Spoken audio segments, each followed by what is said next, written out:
فرعون کو اس نے وہ خواب دیکھ لیا تھا کہ ایک ستارہ اٹھے گا اور پھر وہ گرے گا تو میری ساری سلطنت کو تباہ کر دے گا۔ نجومیوں سے اس نے پوچھ لیا، اس نے کہا کہ ایک بچہ پیدا ہوگا جو تیری سلطنت کو تباہ کرے گا۔ چاہیے تو یہ تھا کہ وہ توبہ کرتا، لیکن اس نے کیا کیا کہ اس نے بچوں کو قتل کرانا شروع کیا۔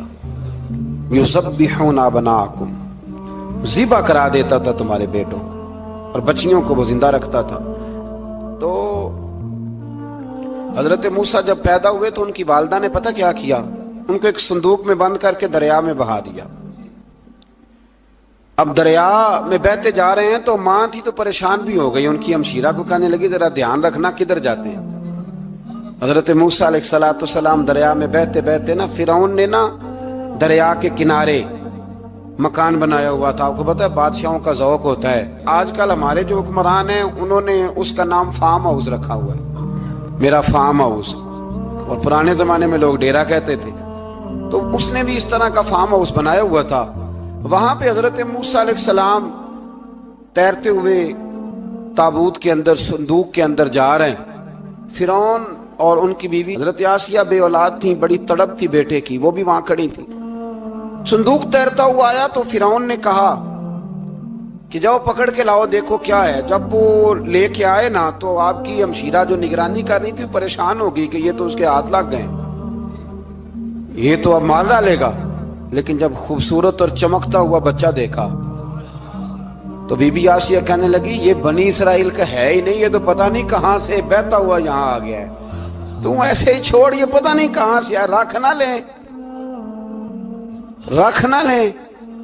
تو حضرت موسیٰ علیہ السلام وہ کہنے لگا نہیں انہی کے ہیں، موسیٰ علیہ السلام اسی کے ہیں۔ تو آسیہ کہنے لگی تیرے تو سر پہ نا بس بھوت ہی سوار ہو گیا، ہر وقت وہی لوگ تجھے یاد رہتے، یہ پتہ نہیں کہاں سے بہ کے آیا۔ اب رکھ لیا، مان گیا فرعون۔ آپ فرعون کے گھر میں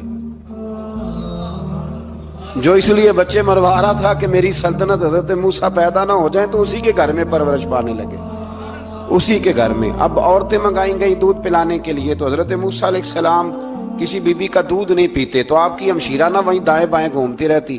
تو کہنے لگی جناب آسیہ سے کہ میں ایک بی بی کو جانتی ہوں، بڑی صاف ستھری ہے، مجھے امید ہے یہ بچہ اس کا دودھ پیے گا۔ تو فرعون کہنے لگا دوڑ کے لا، تو وہ اپنی والدہ کو لے کے آئیں تو حضرت موسیٰ نے فوراً دودھ پینا شروع کر دیا۔ فرعون کو پھر تھوڑا شک ہوا۔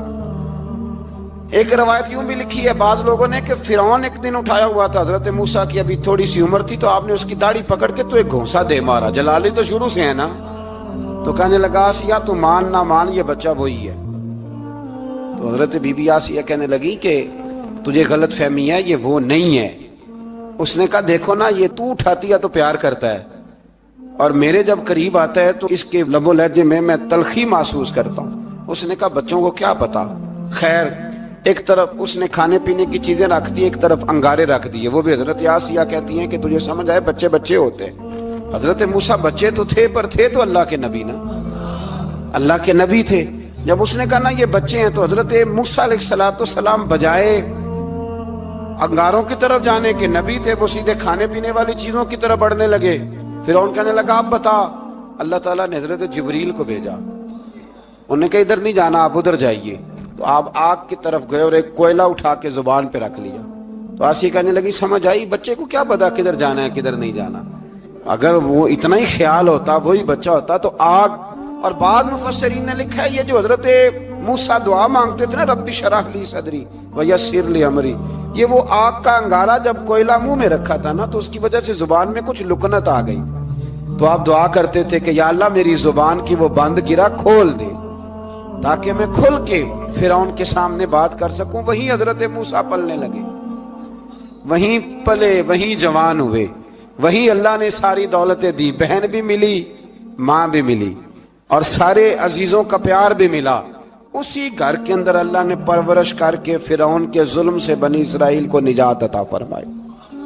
کہ موسیٰ پھر فرعون کے گھر میں پلنے لگے، اور جب جوان ہو گئے تو فرعون کے ہاں جو ظلم ہوتا تھا حضرت موسیٰ اس پر بول پڑتے تھے، جلال فرماتے۔ تو فرعون پھر ناراض رہنے لگا، یہاں تک کہ اس نے آپ کو نکال دیا، آپ تشریف لے گئے وہاں سے. تو حضرت موسیٰ ایک دن شام کے وقت دوبارہ آئے بستی میں، لوگ سوئے ہوئے تھے. تو دو آدمی، ایک بنی اسرائیل میں سے اور ایک فرعون کی اپنی قوم میں سے، وہ دونوں آپس میں جھگڑ رہے تھے.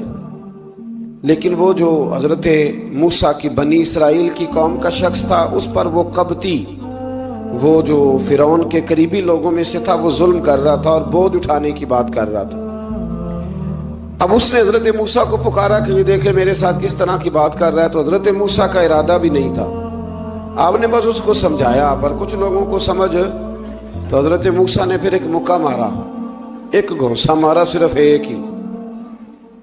یہ کئی تگڑے اور دلیر اس طرح کے بھی ہوتے ہیں کہ گھونسا ایک بھی برداشت نہیں کرتے. وہ ایک مارا، آدمی دھڑام سے زمین پہ گرا اور ماری گیا. حضرت موسیٰ کا ارادہ نہیں تھا لیکن وہ مر گیا. حضرت موسیٰ علیہ السلام نے اس بات پر اپنے رب سے استغفار بھی فرمائی. قرآن کہتا ہے کہ انہوں نے معافی چاہی کہ اللہ میرا ارادہ نہیں تھا. بہرحال اگلے دن نا حضرت موسیٰ دوبارہ آئے. وہ سنا کرتے تھے نا ہم کہ بیوقوف دوست سے عقل مند دشمن بہتر ہوتا ہے. وہ کم از کم دشمنی تو عقل مندی سے کرتا ہے نا، لیکن جو بیوقوف دوست ہو بیوقوفی. حضرت موسیٰ دوبارہ آئے تو وہ بنی اسرائیلی اگلے دن کسی اور سے جھگڑا کر رہا تھا. پھر اس نے مدد کے لیے پکارا تو حضرت موسیٰ کہنے لگے مجھے لگتا یہ ہے کہ تیری عادت ہے، تو خود بڑا جھگڑالو ہے، تو نے روز نیا جھگڑا شروع کیا ہوتا ہے. حضرت موسیٰ جب اس کی طرف بڑے نہ ڈانٹنے کے لیے تو اس نے شور کرنا شروع کر دیا. کہنے لگتا ہے جس طرح آپ نے اسے کل قتل کیا تھا مجھے بھی قتل ہی کریں گے. یہ انسانوں کا مزاج ہے کہ آپ جب تک کسی کے طبیعت کے مطابق چلیں گے وہ راضی رہتا ہے، اور ذرا آپ اس کی طبیعت سے ہٹتے ہیں تو وہ شور کرتا ہے. اس نے کہا جی آپ مجھے بھی لگتا ہے ماریں گے. حضرت موسیٰ کلیم اللہ علی نبینا علیہ السلام کے بارے میں جب اس نے شور کیا تو بات پھر فرعون کے دربار تک گئی. وہ تو پہلے ہی بہانہ تلاش کر رہا تھا. اس نے کہا ڈھونڈو، پکڑو اور معاذ اللہ شہید کریں گے. کسی نے آ کے خبر دی کہ آپ جہاں سے ہجرت کر جائیں، اس لیے کہ آپ کے لیے یہاں حالات درست. اور بھائی یہ چھوڑ دیا کریں بات کہ فلاں آدمی کے حق میں فلاں جگہ حالات کیسے خراب ہوئے، تو نبی کریم علیہ السلام مکہ چھوڑ کے کیوں آئے؟ حضرت موسیٰ علیہ السلام نے ہجرت کیوں فرمائی؟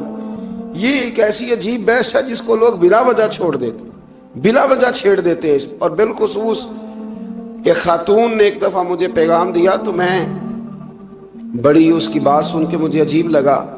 وہ کہنے لگی کہ دوسری جگہ میری شادی ہوئی ہے، مجھے طلاق ہو گئی تھی، تو مجھے ایک تانا روز سننے کو ملتا ہے تو اتنی اچھی ہوتی تو وہاں نہ رہ لیتی. تو بھئی یہ کوئی تانے والی بات ہے؟ کوئی ضروری ہے کہ بیوی غلط ہوتی ہے تو طلاق ہوتی ہے؟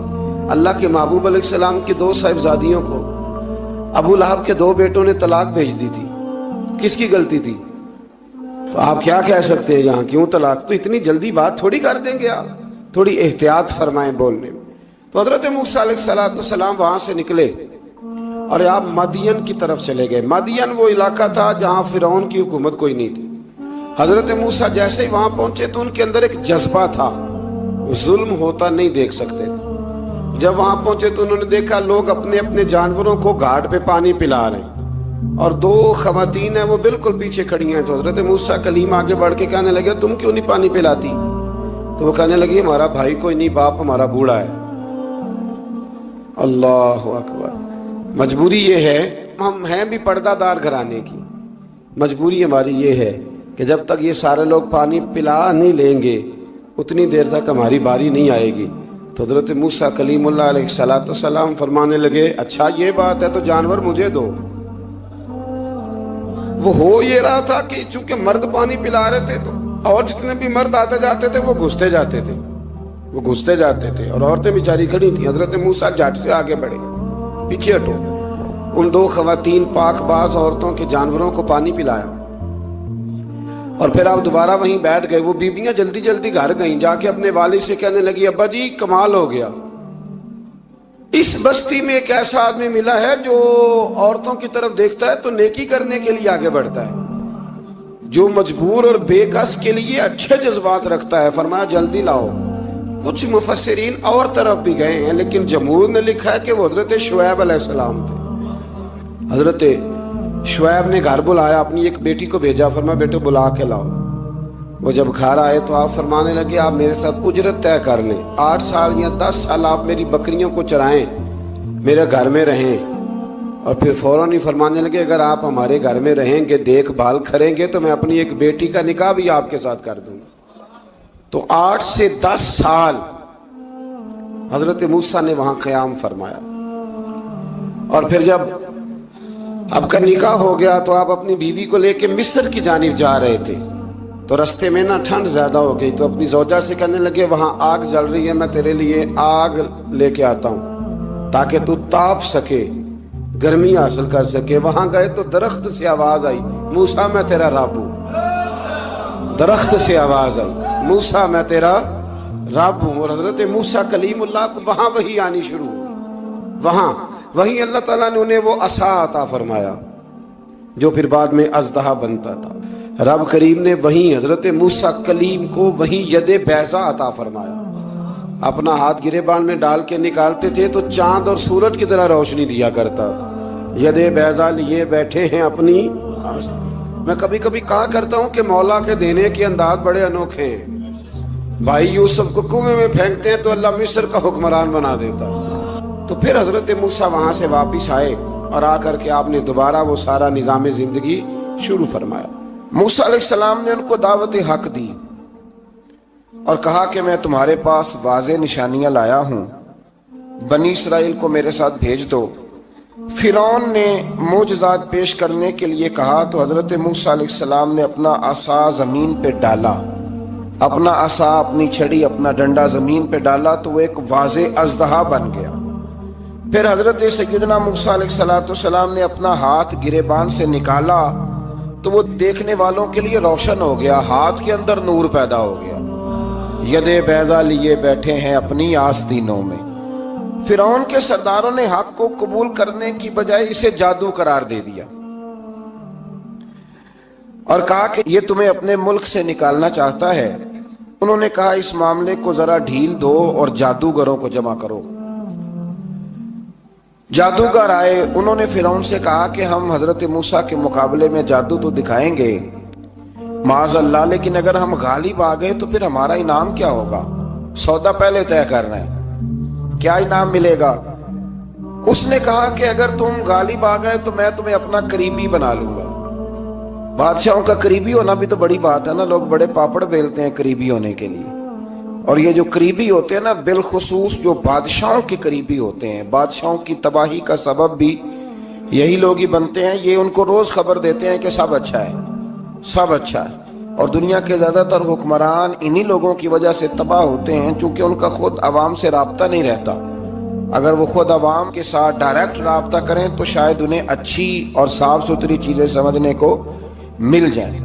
خیر، جادوگروں نے جب کہا ہمیں کیا دوگے تو اس نے کہا تمہیں قریبی بنا لوں گا۔ جادوگروں نے موسیٰ علیہ السلام سے کہا کہ آپ پہل کریں گے یا ہم پہل کریں؟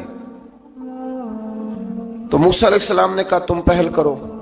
جب جادوگروں نے اپنی رسیاں زمین پہ ڈالیں تو لوگوں کی نگاہوں کو سحر زدہ کر دیا، جادو کر دیا اور انہیں ڈروا دیا۔ انہوں نے کہا یہ تو بڑا جادو لے آئے۔ اللہ تعالیٰ نے حضرت موسیٰ علیہ السلام کو حکم دیا کہ آپ بھی اپنا عصا زمین پہ ڈالیں۔ ان کی رسیاں سام بن گئی تھی نا، دراصل وہ سام بنی نہیں تھی، لوگوں کی آنکھوں پر جادو ہو گیا تھا، انہیں سانپ نظر آ رہا تھا۔ فرمایا آپ بھی اپنا عصا زمین پہ ڈالیں۔ وہ عصا سانپ بنا اور جادوگروں کی ساری چیزوں کو نگل ہی گیا۔ ان کی بہت ساری رسیاں سانپ بنی تھی، ان کا ایک ہی عصا سانپ بنا اور سب کو نگل گیا۔ اس طرح کے معجزے کی حقانیت اور جادوگروں کا بطلان ثابت ہوا اور فرعونی رسوا ہو گئے۔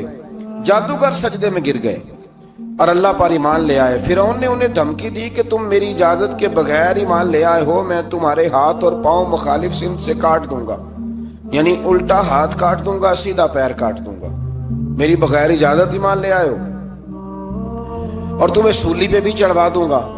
انہوں نے کہا کہ ایمان لانے کی پاداش میں تم ہمیں سزا دینا چاہتے ہو؟ پھر انہوں نے اللہ تعالیٰ سے صبر اور استقامت کی دعا کی۔ اس کے بعد فرعون نے بنی اسرائیل کے بیٹوں کو قتل کرنے کی اور بیٹیوں کو زندہ چھوڑنے کا حکم دے دیا۔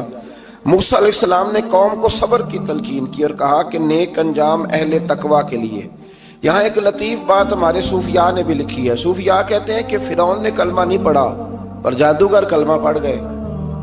وہ کس طرح کلمہ پڑھ گئے؟ تو کہنے لگے دراصل انہوں نے آتے ہی حضرت موسیٰ کا ادب بڑا کیا تھا۔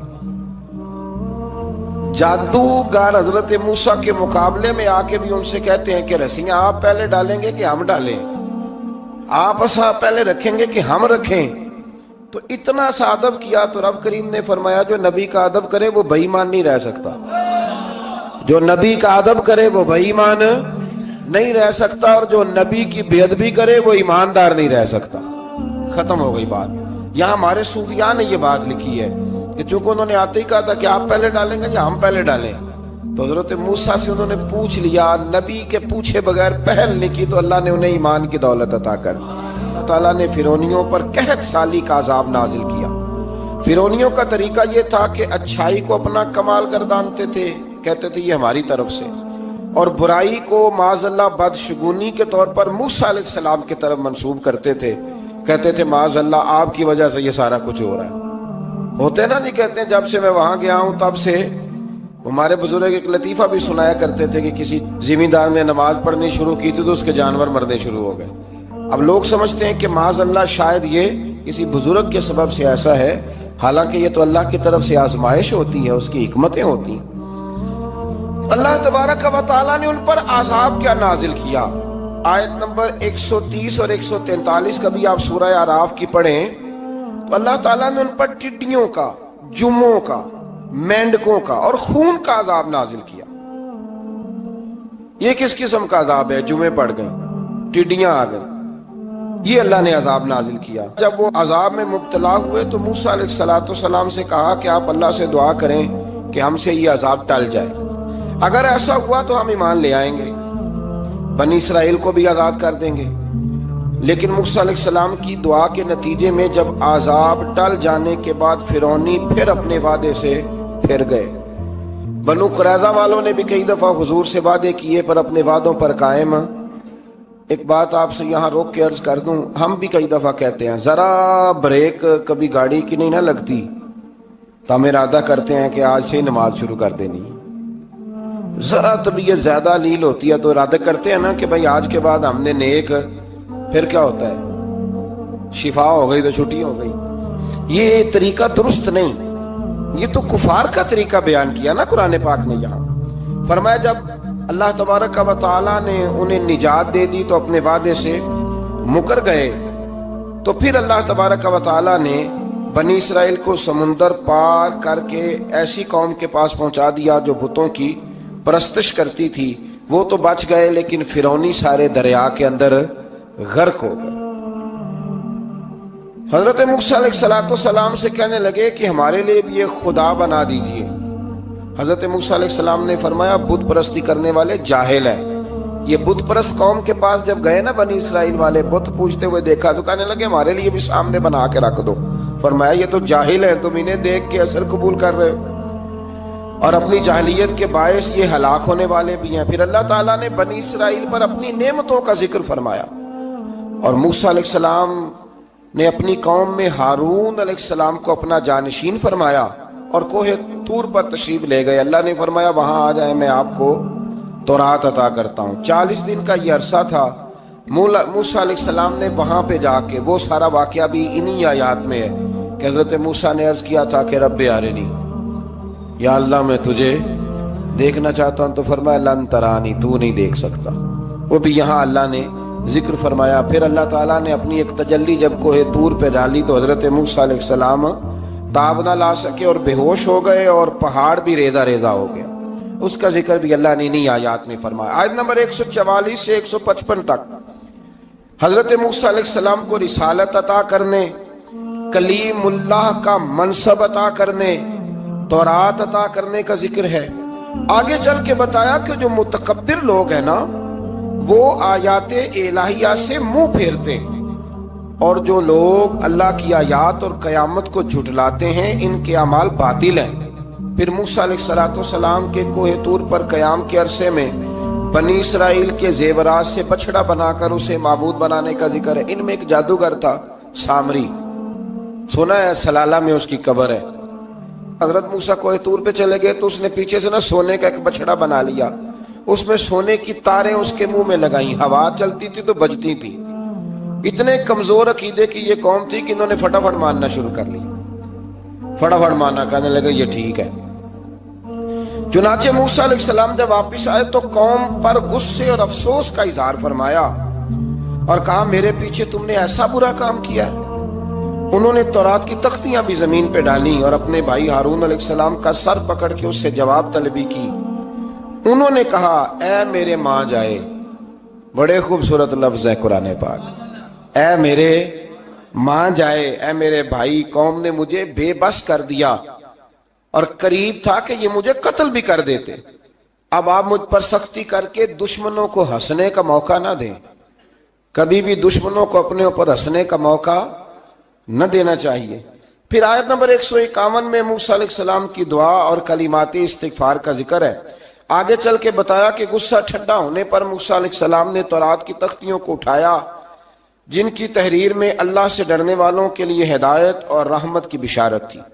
آیت نمبر 156 سے لے کر 158 تک میں موسیٰ علیہ السلام کی دعا کا ذکر ہے، جس میں انہوں نے اپنی قوم کے لیے اللہ تعالیٰ سے دنیا اور آخرت کی بھلائی مانگی۔ اللہ تعالیٰ نے فرمایا یہ کامل نعمت میں ان لوگوں کو عطا کروں گا جو ایمان کے ساتھ تقوی بھی اختیار کریں گے، یہ انہیں ملے گی نعمت، اور پھر وہ زکوٰۃ دیں گے اور اس عظیم رسول یعنی نبی کریم صلی اللہ تعالی علیہ وآلہ وسلم کی وہ پیروی کریں گے۔ حضرت عبداللہ ابن عمر رضی اللہ تعالیٰ عنہ فرماتے ہیں کہ مغرب کی نماز پڑھ کے کچھ لوگ گھر چلے گئے، ہم لوگ بیٹھ گئے کہ تھوڑا سا تو ٹائم ہے، عشاء پڑھ کے جائیں گے۔ فرماتے ہیں اللہ کے محبوب علیہ السلام بھی تشریف لے گئے۔ تھوڑی دیر کے بعد محبوب اس تیزی سے تشریف لائے کہ مقدس سانس پھولا ہوا محسوس ہو رہا تھا۔ ہم نے عرض کی یا رسول اللہ ہمارے ماں باپ قربان، کیا ہوا؟ تو محبوب فرمانے لگے کیا کر رہے ہو؟